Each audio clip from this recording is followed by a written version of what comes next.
was een moment in mijn leven dat ik dacht dat ik het allemaal eens snapte. Dat ik een overzicht had krachten dat er niemand nog afpakt. Dat ik lachte achter die pedalen, niemand nog met nieuwe dallen. Zorgde dat ik van mijn stier ging vallen. Nu zie dat alles voorbij gaan, zelfs de diepste passies. Hoe dat ik iedere keer opnieuw weer afzien. Het is niet gemakkelijk, 34 jaar lang zijn mansen is mijn macht. Maar op de levende liefde achter heb een zielenstrandje. Spring ik in de zee en drijf ik naar de liedjes van de zeemermin. Die muziek verankeren en gedachten niet veranderen. Wie een kant er mijn wijn, niemand anders dan ikzelf. Geen ecstasy of alcohol, geen LSD of paddenstoel. Geen andere vrouw, seks, werk, vette, eten is andersom. Moeten connecteren, obsessies vergeten. Mijn woorden klinkt zo leeg, om de acties niet meer weten. Makkelijk gezegd, moment waar je niet meer breken. Ik wil een warmte en beleven, druk op de juiste ketel. Stoppen van mijn ego, dat wil een trotseren.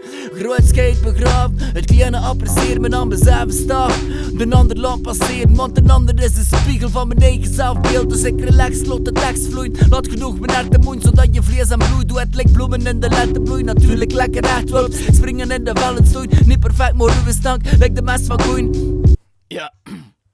Ja, theorieën zat, ik kan mijn buikgevoel zinken. Naïeve man, moet ik eventjes uitgezoomd voor overzichten aan. Een mogelijkheid te schaam, het doodse licht te dampen met de hoop verlichte letters. Ja, theorieën zat, ik kan mijn buikgevoel zinken. Naïeve man, moet ik eventjes uitgezoomd voor overzichten aan. Een mogelijkheid te schaam, het doodse licht te dampen met de hoop verlichte letters. Ey, wie er weet niet wat het is. Ik stop met vragen, waar ik weet niet waar dat antwoord ligt. En de mug gebeurt niet dat er de man moet best. En omgekeerd wat van belang is wordt in de gang gezet. Is het geen een soort deeg, het dat we kunnen kneden? Of is het einde onverbeterlijk? Moeten we verder spelen, delen, leven, doelloos bewegen. Of spartelen, proberen in de zondvloed overleven. Theorieën zat, ik kan mijn buikgevoel zinken. Naïeve man, moet ik eventjes uitgezoomd voor overzichten aan. Een mogelijkheid te schaam, het doodse licht te dampen met de hoop verlichte letters. Ja, theorieën zat, ik kan mijn buikgevoel zinken. Naïeve man, moet ik eventjes uitgezoomd voor overzichten aan.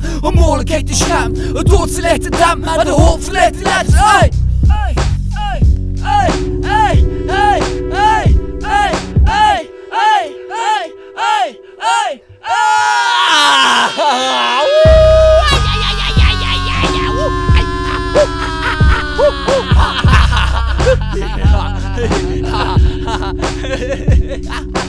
Theorieën dat, ik kan mijn buikgevoel zinken. Naïeve man, moet ik eventjes uitgezoomd voor overzichten aan. Een mogelijkheid te schaam, een doodse licht te dampen met de hoop verlichte letters.